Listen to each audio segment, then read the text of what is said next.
All right. So before we get into everything we're going to get into today, so as you can see, we're missing a third person here. So Darius is taking a step back from the pod to deal with some things.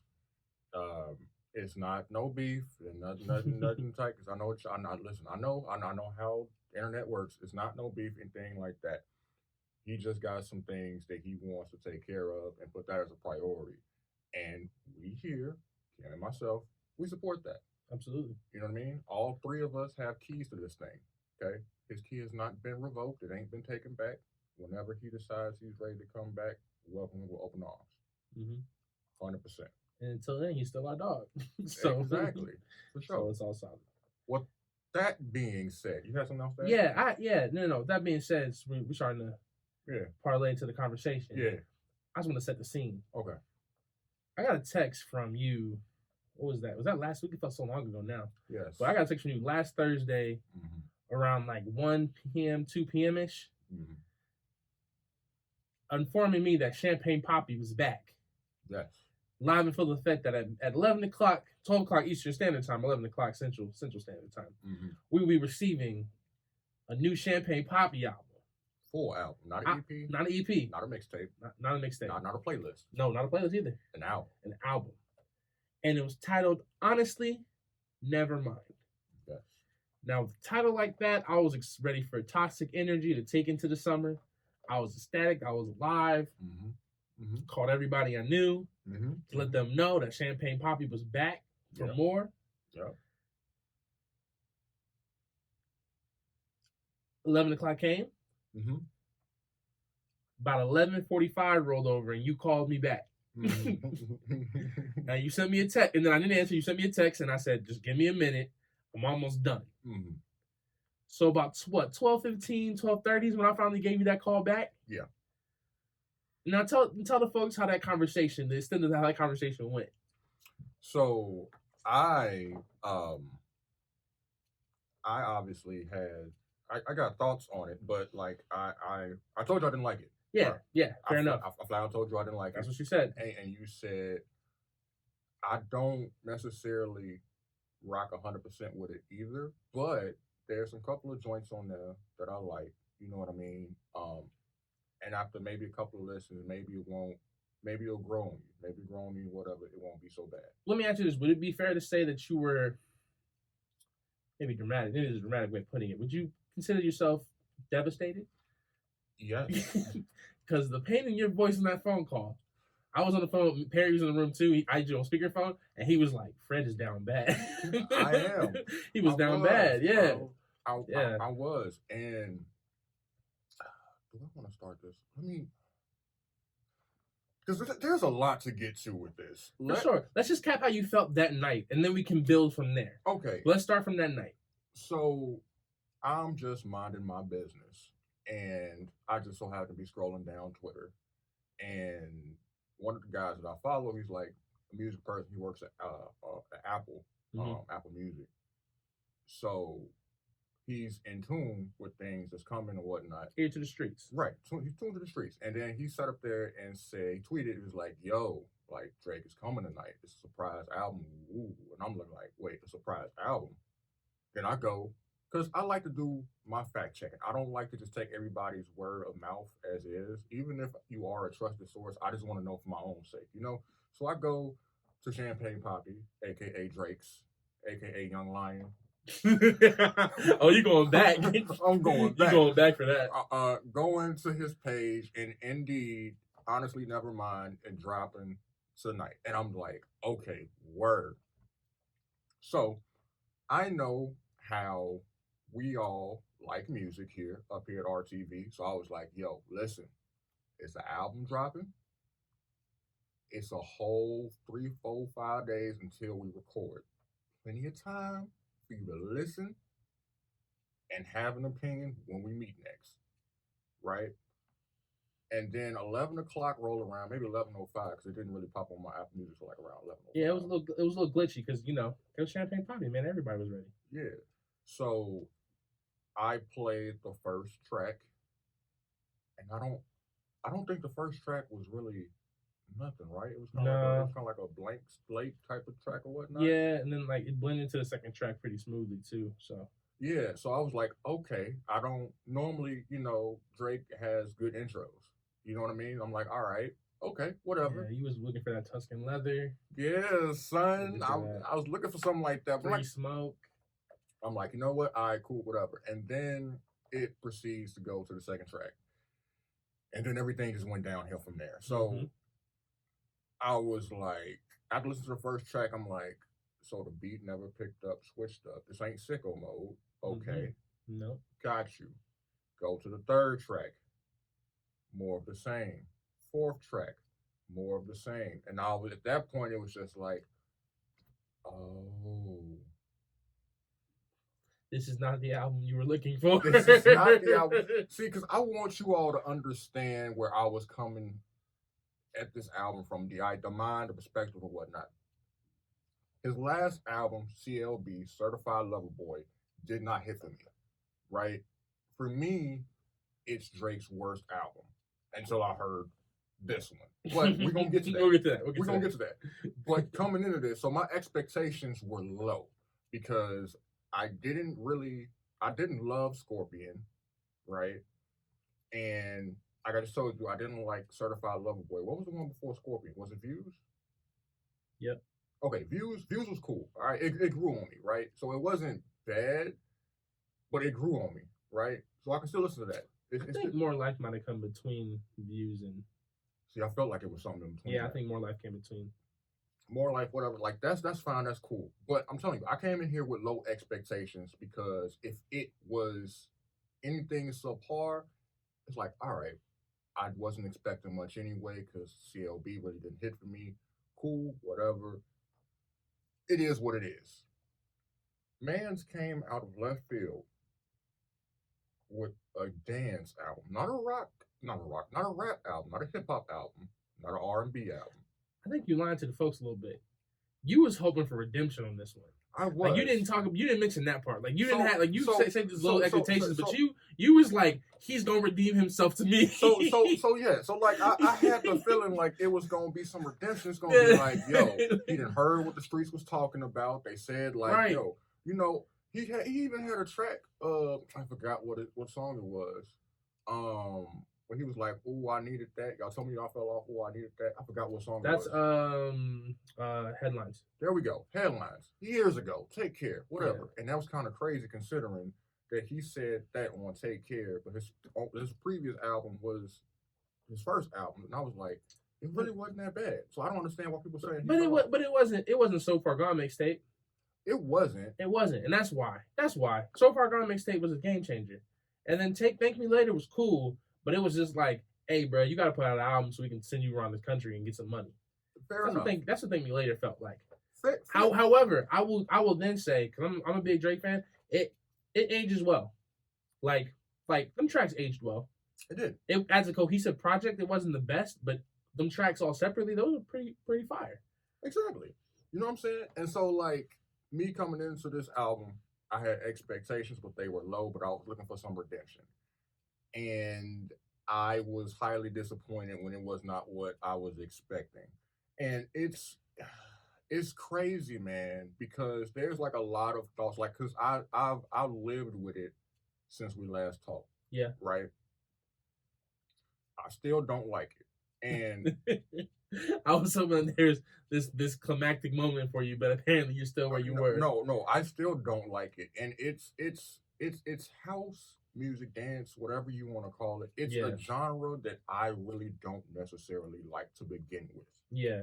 Okay, because I wanted to come in here. If this pod would have been recorded the day after, there would have been no type of maturity. It would have been straight jokes and clowning.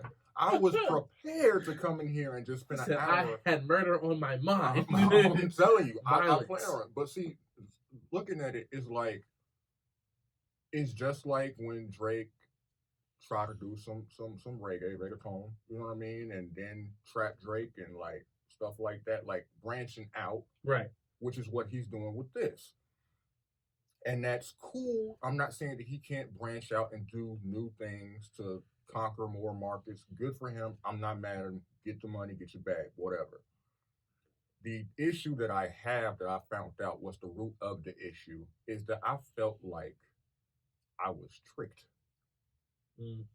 because he didn't say there was no teaser, there was no teaser track, there was no like surprise single. It was just like, yo, we dropping it's a full album. And it's just like in your mind when you're listening, when you hear Drake before honestly Nevermind came out, you had an idea of what kind of Drake you could possibly get with the album. Regardless of whether it's good or bad, you know what kind of content you're gonna be getting. So I'm gonna ask you then, as an artist yourself, do you feel like you owe fans an explanation before you do something? Looking at it from that point of view, no, you don't. Okay. No, you don't. You Okay. don't. At the same time, to be courteous to the rest of us so we can just go about our business and be like, all right, bro, you got it. This is for everybody who want this. Let me know. Okay. Just cause bro, like it's crazy because I turned that off and I went back and I listened to CLB in its entirety. Mm-hmm. And I was like, you know what? This ain't as bad as I thought it was. And I'm just like, you know what? Drake ain't dumb. Drake did this on purpose, right? He knew he was going to catch jokes and flags for the title alone. Honestly, never mind. Right? And whether he knew it or not, people were going to compare it to CLB. And for people like me that didn't like Honestly Nevermind and was sour on CLB are now going back to CLB to give him spins. So that's unfortunate though, because I told you too. I was like, if you wait a year to listen to CLB again, I think you would like it more anyway. But now we'll never know, because now it'll always be in contrast to this album that you cannot stand. Okay, so it's not that I can't stand it. So here's the thing, right? I don't like house music. I don't. You know what? Before we even get to what it is, I've been talking a lot. B. What do you think? What's your thoughts? No, I think we should finish on yours because I'm completely okay. Yeah. Okay. So Beyonce dropped. Oh no. Okay. That's what I was saying. That's where you want to go to now? No, but I was going to mention that. That's what I was saying. Okay. So Beyonce dropped. Yeah. You still want me to go? Keep going. Okay. So Beyonce dropped. She dropped her single, and that is also what you would consider house, dance, whatever in that realm.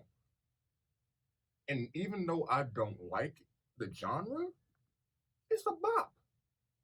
So now I'm looking at Honestly Nevermind, and it's just like, maybe it's the fact that maybe it's not the fact that I don't like house music or dance music.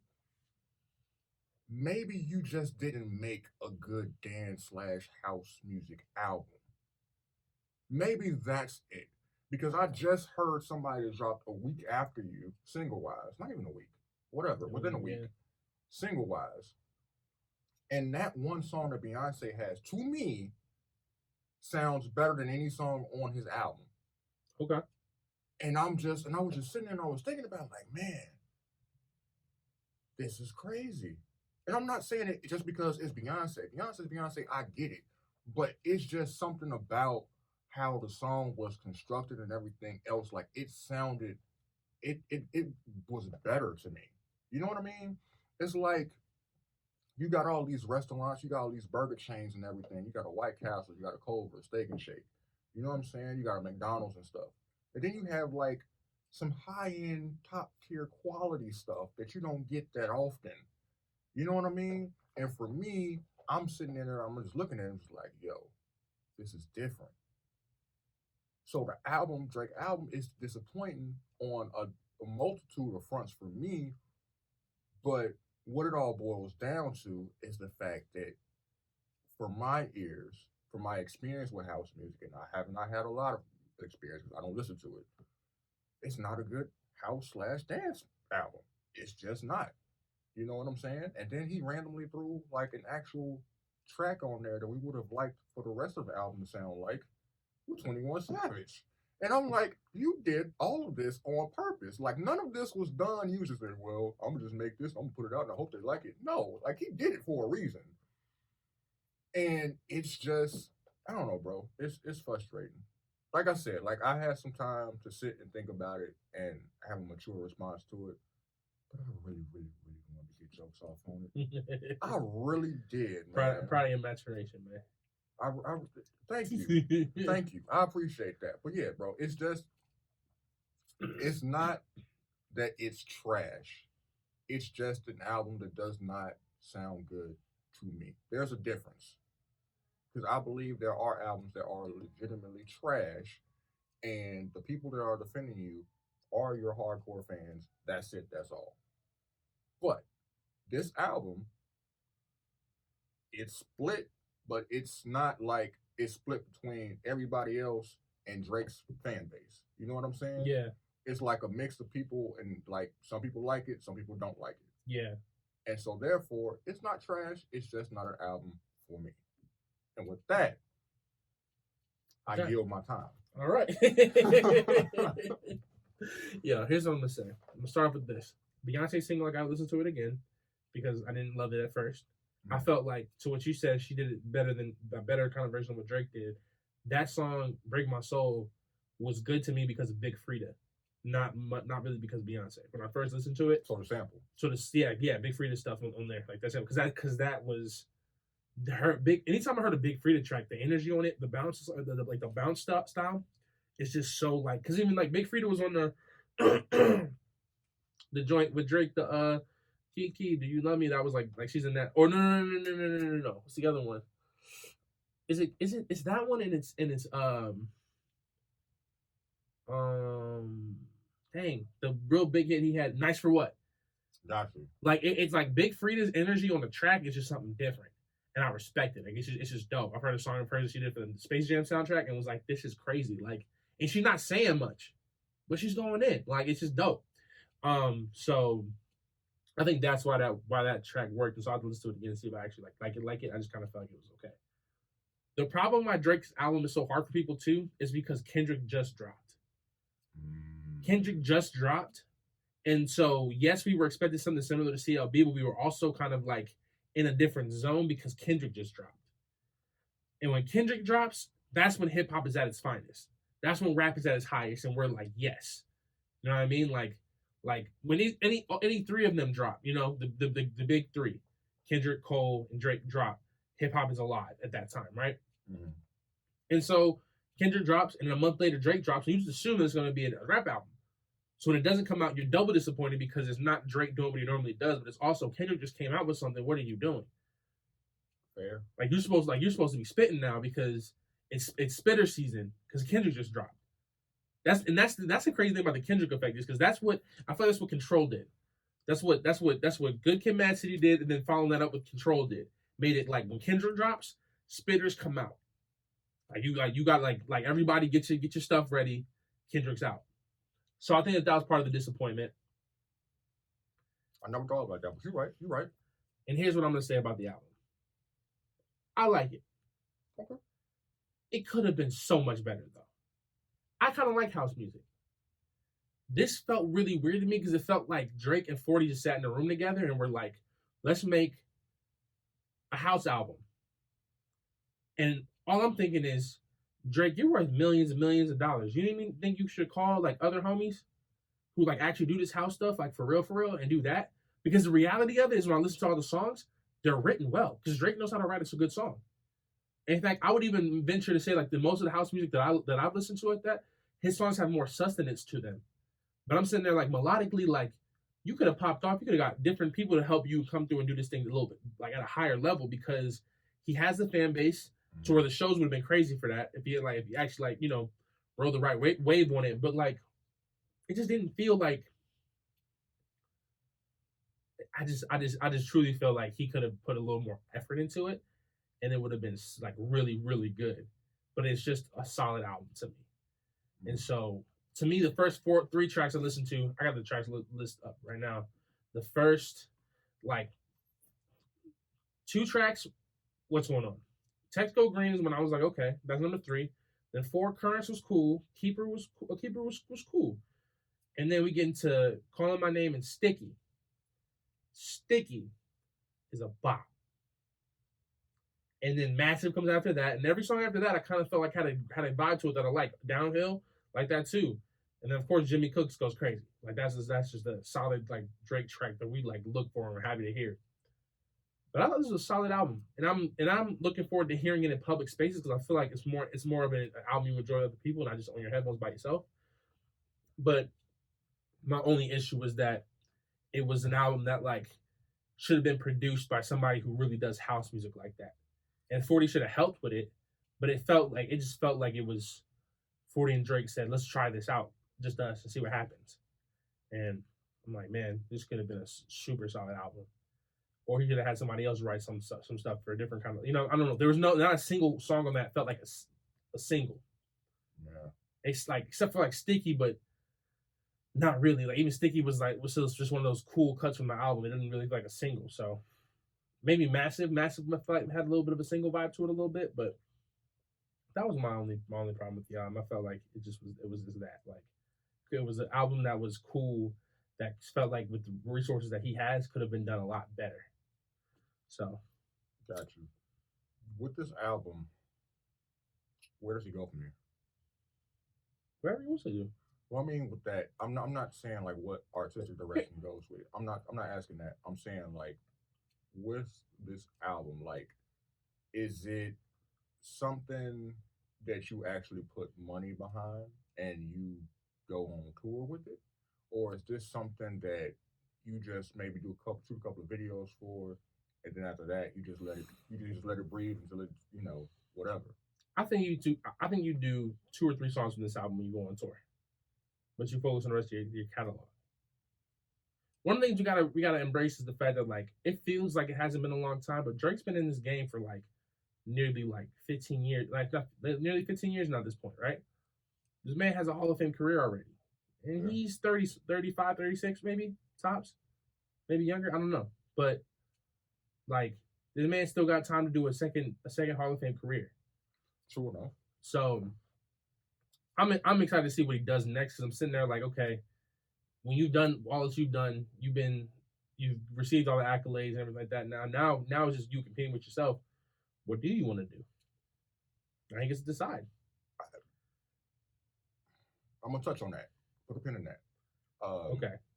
So my question to further to get more from you with this album, if he does a tour with this album and his set list is most of this album no outside of a few of his hits.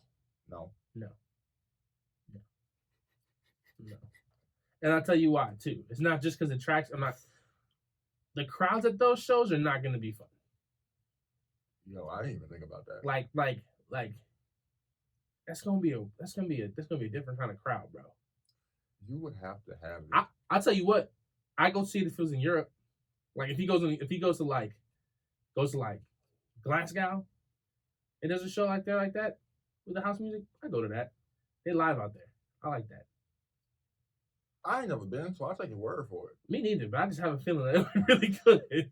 Like, I feel like if you were going to do a tour with this album, you would have to do it at venues that didn't necessarily have seats. I think for sure. I think you have to go to like where the music's popping at. Like take this to Detroit, bro. They're gonna run you out.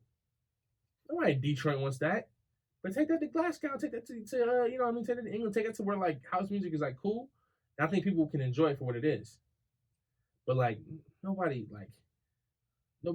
out in the hood trying to go to this concert. It's just not gonna be like it's not gonna be fun. And then yeah, I don't know. Yeah, it's not. Like I read some responses on Twitter and things from people, and one dude was like, "Yo, I mean, as long as the girls like it, that's what really matters, right?" And I was like, I don't view music like that. Maybe because I'm in a relationship, but yeah, you've been on for a while now, so I think that's a healthy place to be at. But for the singles out there, I understand. I wasn't too far off from that. I understand. See, that don't make it doesn't. So okay, so expound on that then. Like, what is that like? Is that just like the girls is gonna be where the good music at, and this is some music that they like, so we're gonna play it, and they're gonna be there, and that's the time for us to mingle with them? Is that the idea? Well, think about this, bro. You meet a shorty, you digging her, she think you cool, You get in the whip. Now you got to think about what you want to play, because what you play could impress her or turn her completely off and away from you. So, and maybe it shows the mentality of dudes, because I don't think it's, because when I say it out loud, it sounds kind of stupid to think that a girl would lose interest in you over the songs that you chose. But it sounds like a legit thing. So I'm gonna keep rolling with it like it's a real thing. But like that's what it is, bro. Drake is one of those guys you can put on any track for the most part and be solid. And the girls like that, shorties like that. So you play that while you're in the car, then you seem sophisticated. You seem like a man in tune with your emotions. You seem like a good prospect. I totally understand. I have playlists for shorties. I was just like, all right, this is the one I throw on when the shorties in the car, so she knows like I'm diverse in my musical taste, but I also understand the vibe. And we driving at like 11 o'clock at night, so this is the vibe for 11 o'clock. I can't throw the same vibe on 11 I would at 1 p.m. But 11 p.m. this one's the vibe, bro. This is the route I take when I'm taking her home. Like whole thing's mapped out. So you're setting the vibe. That's wild, B. Man. I know certain tracks for certain environments go differently. I know that, but they set a vibe, bro. They set a vibe, and you can turn a girl off to the vibe if you playing something that just doesn't even like fit her energy or like the energy of the room. You know what I mean? So let your aux cord play your thoughts for you. You know what I'm saying? And then all else fails, you let her hit the aux. That's really what you do.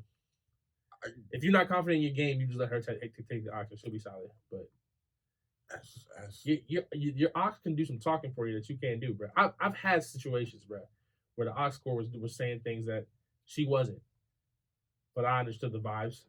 See, that I understand. See, that's what that all right. That's all I'm saying. It's the same way goes for dudes, bro. And Drake was that dude. All right. Cups of the rose. Come on, man. All right. Drake understood. All right. I get you. I get you. All right. Got we understand each other. So to unpin that, I think what Drake does next, after it's all said and done, as far as like music career, gotta go into acting. No. Yes, he has some good acting chops, bro. I'm not saying he needs to be a movie star like The Rock or something like that. No, where? Have you not seen him act in like the music videos that he does? Hmm? The music videos that he does. Wait, which one? The one where his girls in the house and they raided the house and he's with A$AP Rocky at lunch? No, I'm talking about. What are you talking about? I'm talking about With No Guidance, right? He was funny in that, right?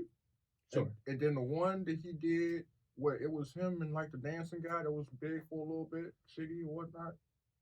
They was in his trailer. Oh, you're talking about that? That's No Feelings? No, I know. Got me in my feelings. In my feelings video? Something like that, bro. Like I'm saying, like it's. Listen, okay. So I hear you. Okay. Comedy only. Okay. Because I watched Degrassi. I was a big Degrassi fan. See, that man can't act, bro. Can't act in I have not watched Degrassi, like so I'll take your word for it. Yeah, that man can't act in drama. The reality is that Drake has like the face of a villain, but the heart of a saint, and you really can't do nothing about that.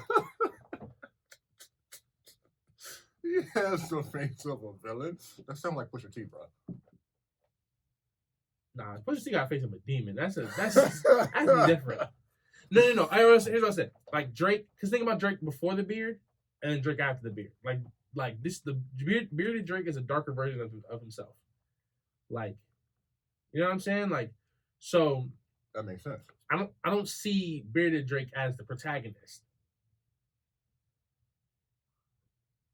Fair.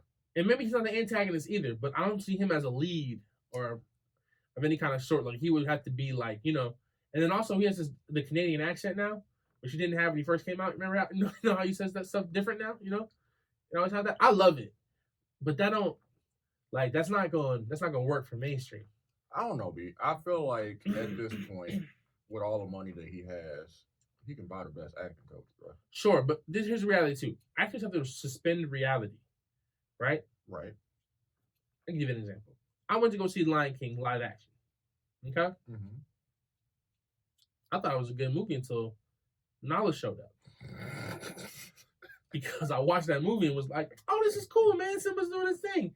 And they go out there with Timon and Pumbaa, boom, boom. A couple years pass by, Nala shows up. And as soon as Nala says a word, I'm like, that's Beyonce. That's Beyonce. So now reality suspended because this is no longer a movie now. It's a bunch of characters and Beyonce is voicing a lion. And so for the rest of the movie, I couldn't enjoy it because it was just Beyonce. And sure, the rest of the people were actually notable people. Childish Gambino playing Simba. It was Seth Rogen playing Pumbaa. It was a lot of people that made sense for them. Like, but Beyonce can't act. Well, Beyonce can't do voice work. And Beyonce really can't act unless she's playing herself or Etta James from Cadillac Records. That's the only time somebody pointed that out to me. They were like, "Wait, when she played Etta James," I'll say, "You're right. She played Etta James. She did a really good job." But outside of that, I'm not seeing her in a role that I was just like, "Wow." You think that she just has to be motivated in order for her to be in a role, to play a role? I think so. I think when she did Cadillac Records, she wasn't Beyonce yet. And I think she had something to prove by being Etta James. Was Cadillac Records before or after Dreamgirls? Ooh. I think before. I don't know. It's around the same time though, I'm pretty sure. Yeah. It might have been after. But even then, like, nobody was impressed with Beyonce's acting ability in Dreamgirls. We were all impressed by Jennifer Hudson. She killed that. Yeah. Yeah. But, Beyonce was essentially Beyonce again. That's true. Yeah. Because she played in Austin Powers, and it was like Austin Powers. Which was perfect, though. Which was perfect because it was funny. It was supposed to be funny. Yeah. But, I remember when they were talking about her potentially playing Storm for Marvel, and everybody was like, never, G. Never. And so I'm all for her doing different roles and stuff like that, but, like, let's keep her away from, like, pivotal roles. Right? Like, I'm not trying to see her in Black Panther 2. Okay? I'm not trying to see that. Okay? But, so, yeah. Who are the top 3 artists that are actors? That can act, I should say. LL Cool J. Okay. That's first off. Really? LL Cool J. Childish Gambino. Okay. Actually, Childish Gambino might be number 1 for artists that are also actors, and then Jared Leto. Jared Leto has a band. I am surprised you didn't say Jamie Foxx. I thought that would have been the first one. Okay, so my number 1 gotta be here's my problem with Jamie Foxx. What has he done recently? So, and by the way, I need to say Ray's one of my favorite movies, and he did a great job in Ray. Like, incredible job. Like, now I don't think that's the top 5 performance for me. But what has he done recently? Man, that's fair. And that's and so, like, I love Jamie Foxx. I entertain. He's hilarious. Like, he's great. And if he's in a movie, I'll go watch it. But I'm just saying he hasn't done anything recently to make me be like, put me in that conversation. Where on the other hand, Jared Leto, low key, is a better actor than he is an artist. I don't think he's pursuing anything that's sure. I think that's it because sure, but okay, then do me a favor. Name me 3 roles that Jamie Foxx has done that were like, whoa. Like, man, that was crazy. He did a really great job.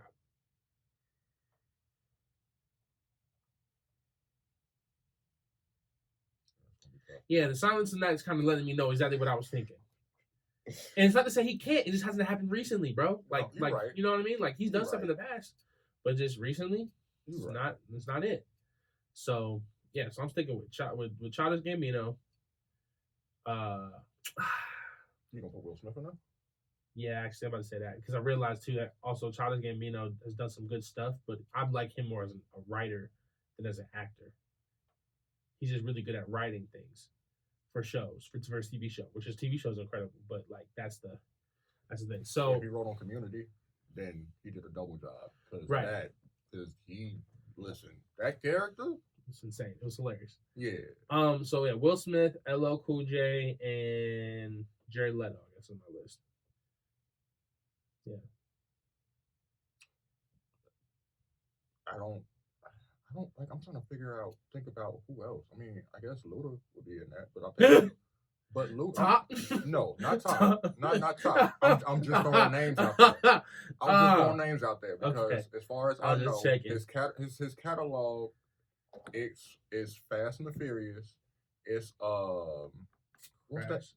Crash, yeah, the one movie in the early 2000s. Oh, you said Crash. See, I forgot about Crash. I was gonna say he was in Hustle and Flow at the end, Sure, yeah, okay. and then he was in that movie that we ain't gonna talk about. I don't know why he did that. I guess he had owed some people some money or a favor or something. Yeah, but we're not gonna talk about that. Yeah, we ain't gonna talk about that movie. Yeah, bro, I can't think of nothing else that he did. So he's not that good of an actor. That's why he's not. He's not. He's acted for the last 10, like almost 20 years, playing the same exact character from Fast and Furious.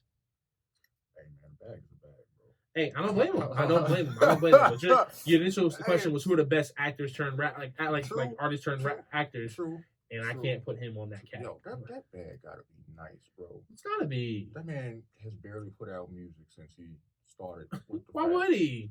The bag's amazing, immaculate. He ain't got to go on tour. He ain't got to worry about that. He can just invest his money in whatever he wants.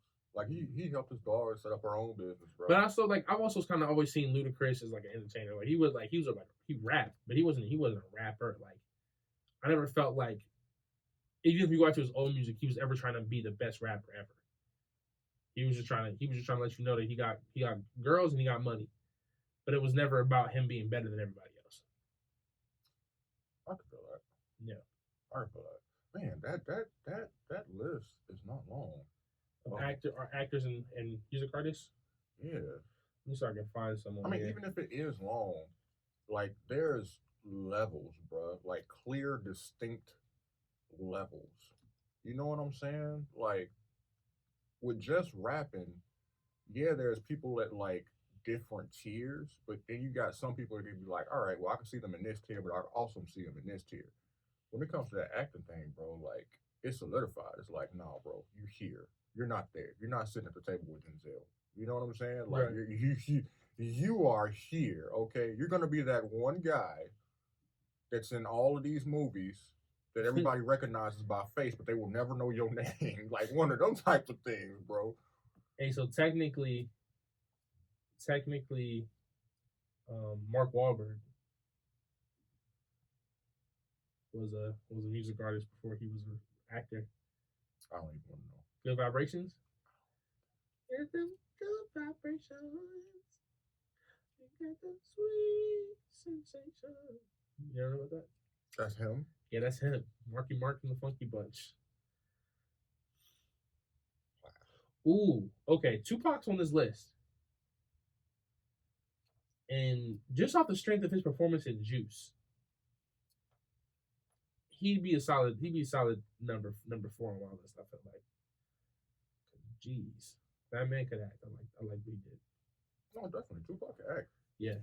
It like man, if he was still alive, man, just imagine the roles and things he could have been doing.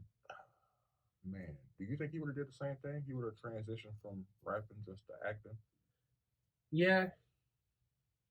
Maybe. I feel like that too. I mean, like I feel like he still would have been putting out music, but like once money started coming up and being what it was, it's like, yeah, bro.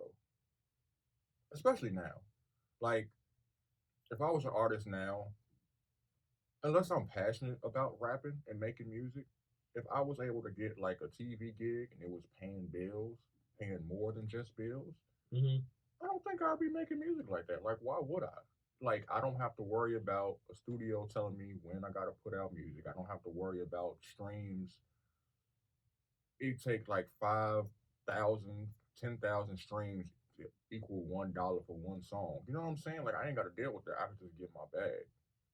So, I'm not mad. I'm not mad at people that rappers or artists that just be like, you know what? I'm putting the music down. I'm just gonna focus on acting. I ain't mad at it at all. Yeah, it's an easier job. Yeah. You just gotta memorize some lines. You gotta obviously I'm not saying acting is easy to do. Because if it was easy to do, anybody could do it. But like I guess I wanna say the work, the return of investment is greater than it would be if you were just strictly rapping. So well. This is random, but did you ever hear about watch the movie Prison Song? No. All right. Then we can delete that. No, we're not talking about it, but it was a movie that came out in 2001, and I watched it on TV one time. It was the most confusing movie, but it was all rappers in it. and it was Q-Tip was the starring role. So here's the actors in this movie, bro. Q-Tip plays a starring male role. His mother, because he's played as like a young character and then he's older character. The young character, his mother is Mary J. Blige. Fat Joe is in this movie, and Nori's in this movie. Bobito Garcia is in that movie. I don't understand. All I know is that I don't understand this movie. I feel like maybe not necessarily now, but like 5 years ago and like earlier, there were like a bunch of passion projects from rappers or like small town directors and companies that was just like, yo, let's make a straight to DVD film. Maybe it can pick up some steam. Maybe it could be a cult following. Let's just blow money on this. Get get what a budget of maybe 50,000, maybe 100,000 some dollars, maybe if that. Split it up amongst the cast, and the rest of it just goes on everything else, and just try to make the best possible script possible. Because I feel like there was a lot of them kind of movies. That's fair, but this one was like actually like produced by Robert De Niro. What? That's what I was going to let you know. I'm like that's the trippy part about this movie is that it actually was like legitimate. You know what I mean? It was like a legitimate movie.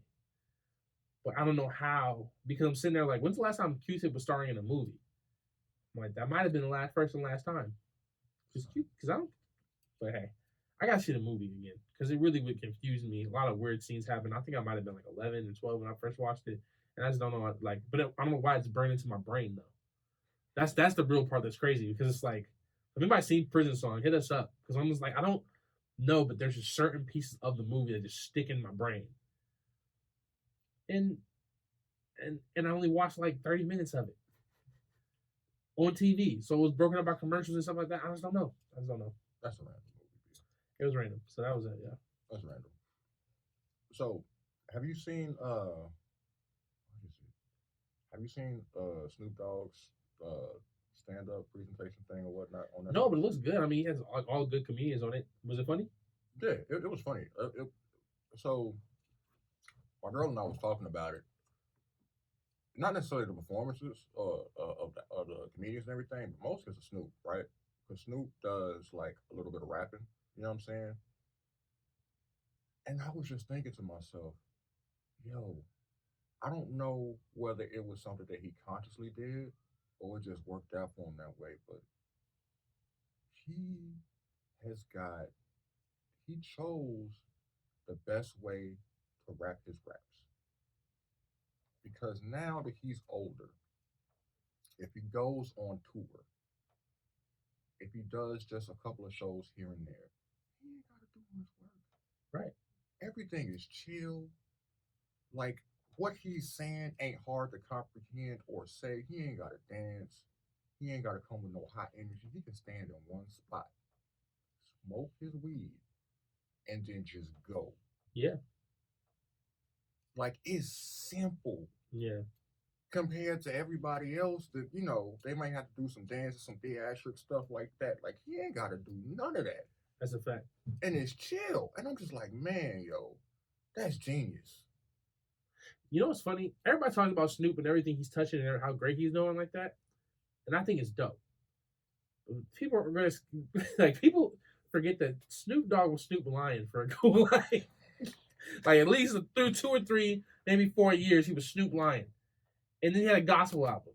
Yeah. Like just to remind everybody that, like, it's okay to fail.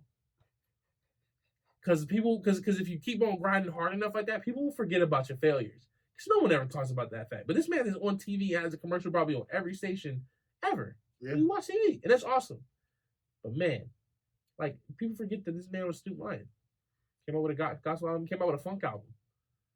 Yeah. Honestly, the funk album was kind of cool. But just to say, like, never give up on your dreams. Keep grinding, guys. No, that's fair. And like, it's fair because, like, even if you take like people just doing, like, T.I. is doing stand up now. I got a problem with T.I. Okay, we can get into that. So T.I.'s doing stand-up now. I saw one set that he did on YouTube. It's probably about like 15, 20 minutes. I feel like T.I. with his money and his star power bypassed a lot of he took a shortcut. What I feel like it is. Like he took a shortcut. But then again, this is for me from my knowledge. I don't know personally. I'm not saying this is facts. But I'm saying from what I know, from what I saw, it felt like he took a shortcut from just going on stages and like learning the craft and performing it and bombing it and failing it continuously and do that for a couple of years, build up some material, build up the confidence, build up the reps, all the other stuff. And then after that is said and done, then what do you have is T.I., the comedian. You know what I'm saying? I feel like he was just like, he woke up one day and was like, yo, I always want to tell jokes. And my niggas around me say I'm funny, so I'm going to go and I'm going to go tell jokes on stage. Yeah. So I'm going to go to this club, I'm going to pay this promoter, I'm going to get on there. People going to come out. Why? Because I'm T.I. And they're going to think, oh, he doing stand-up. They're going to be curious. And they're going to come and they're going to see me regardless. So you're going to get your money at this venue. And I'm going to just tell jokes. And then I feel like he just buys his ways into whatever venue, whatever the comedians is at, and that's what he does. Because the set was not that good. It was not good at all. Right. You know what I mean? It was like more of him talking than him actually telling jokes. And I know that that's kind of like a style of comedian stuff, and it's just like, I don't know, bro. Like it just feels so unpolished, so amateur. At least the video that I saw. I haven't seen all of his stand up or whatnot because I'm not searching for it. I ain't looking for it. But what I did see is just like, yeah, bro, you just gotta stick to the music, man. Me personally, have you seen any of his stand up? I've seen like a clip or something, and I kind of turned it off. Like it wasn't funny, so I came here to laugh, and it wasn't funny, so I kept pushing. So yeah, I mean that's just how the game works, really, too. Like you know, what I mean, like you play up front with these homies, and then you make back on like ticket sales and stuff like that. But you gotta buy your way into the venue. So yeah, he got his bread, so he can do what he wants to on that end. That's fair. Yeah, but yeah, no, you're right. He didn't go through the tough part of it, and it shows. But hey, go ahead, man. My only problem with him is that his son sucked. Yeah, his son cussed out the girl working at Waffle House, and his response to it to me was just the most like, honestly, like I'm thinking to myself right now, I'm like, is there a chance I'm about to say something that's gonna make up the rest of my bread in the future? Like, you know what I mean? If life gets really good for me at some point, and T.I. is the gatekeeper, and I can just come back to me, it won't. I'm just joking. It just felt like he gave a lazy response to like his son being a jerk. It was just like, bro, like his essential response was like, don't get into arguments with people who aren't doing as well as you. And it was like, why wasn't the lesson like respect people, and if they don't respect you, like just drop it, like his, like, you know what I mean? Like, I don't know. It just felt like I don't know. I just didn't like that response. I just kind of felt like it was lazy, and I was like, okay, cool. I would rather you just not address this at all than address it and have this lazy response about it. Or you could just do it in private and not do it in front of people. That's another thing too. That's a whole other thing. Everything ain't gotta be for the internet. Absolutely. You want to talk about sports for a little bit? Sports? Yeah. You know I love sports. NBA specifically. Son. So, man, it's a lot of, first of all, the draft is tonight. We're recording this on Thursday, the 23rd. I believe it's 23rd day. Yeah. So the draft is tonight. And maybe we should watch it though. I'm watching the Versus tonight. The Versus is Omarion versus Mario. Okay. See, y'all like. Yeah, wait a minute. Yeah, see, I might not be watching the draft tonight. I might be watching Versus on my laptop, watching the draft. See, that laugh was like, oh man, wait a minute. Yeah, son. And like, that's in my wheelhouse because like, they're in our age group. That's our era. That's our era. So it's like, I don't have to worry about, I don't know this song at all. Like, no. Hey, bro, so can Omarion reach the B2K days or no? I don't know, but if he can, that's a cheat code. I think that is. That's my problem. If Omarion can go to B2K days, I think it's an automatic dub because that's two separate careers where like B2K was the hottest thing for at least like 2 or 3 years. Mm-hmm. They were. And so much they got their own movie. Like you don't get hotter than that. Then you get so hot that they make a movie that's centered around all the people in your group. Fair. You know what I'm saying? Like that's because y'all can sing and dance. Like you know what I mean? So yeah, and that was the hood staple movie for it really was, bro. Like really there was like in school, because I don't know if they played movies for y'all in school, but for school, it was the original Kings of Comedy, or it was You Got Served. First of all, you really went to school in the hood, bro. They was playing Kings of Comedy as you're like, oh y'all, oh it's raining outside, y'all gonna watch this movie. Kings of Comedy. That's hilarious. I've never heard that before, bro. I just watched that for the first time like a year ago. No. Yeah, because I just didn't grow up watching it. Like, it just wasn't like that. Like, I watched Steve Harvey stuff growing up. I just never saw, like, Kings of Comedy. I think I even saw Cedric's special, too. I just never saw, like, Kings of Comedy one. But, like, yo, I think Junk's hilarious. But you had no business putting kids up on that, bro. That's so hood, bro. Now that you say it out loud, yeah. Yeah, bro, some hood stuff, bro. I ain't never think about it. Even You Got Served, but at least that's for the kids. Like, You Got Served for the kids. Yeah. You know? Yeah, they play You Got Served like crazy, bro. Yeah, bro. I mean... listen, that was a film. It was, but I mean, like, after you seen it the first time, I was like, all right, bro. True. But them dance sequences are still good to this day. Son, the dude that danced, but like he landed on his forehead and skidded, to this day, I still don't know how that's possible and why aren't more people doing it. Like, I'm not saying it needs to be something that's overdone, but that was the first and only time that I've seen it. I'm assuming that it's a dangerous thing to like a dangerous type of dance to do or whatever, but like that was smooth. Did it hurt? Like, did you have to put like some grease on that area so it just Vaseline your forehead? Yeah, so, you know what I'm saying? No, I think it was on top of the beanie, like the beanie. Look at the beanie right there, and you just slide on that because it's cuts off cotton. Maybe, bro. But that's just. But it's a mystery to you. It's a mystery, son. It's a whole mystery. Hey, You Got Served really was that. Yeah, it was. But yeah, though, that's the verses going on tonight, B. Hey.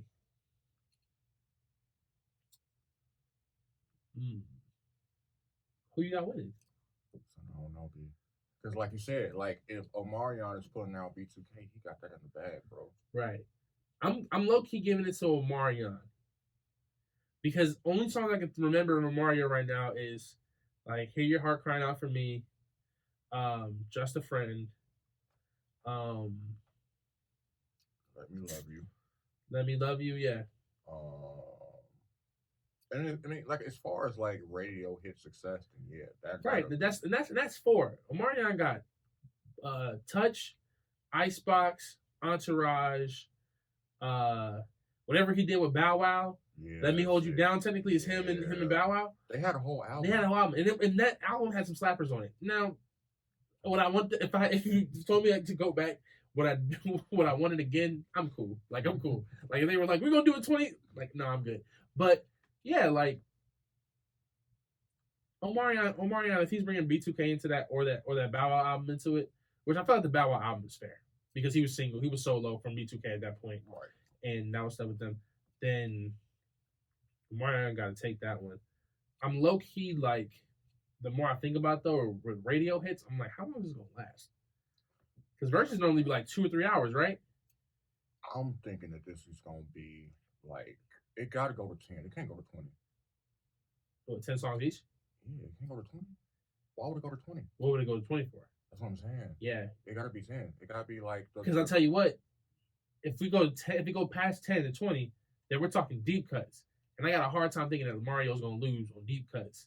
So Marion. I'm excited to hear about this. This is gonna be funny. I'm probably not gonna watch it, low key. Maybe I will. Maybe I'll check in. I'll probably text you through it. See what you thinking.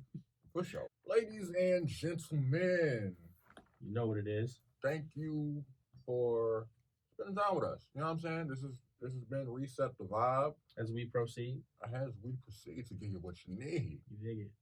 RTV. I'm one of your hosts. I'm Vash. I'm Cam. As always, take us home. Be kind to one another. Take care of one another. And as always, ladies and gentlemen, love.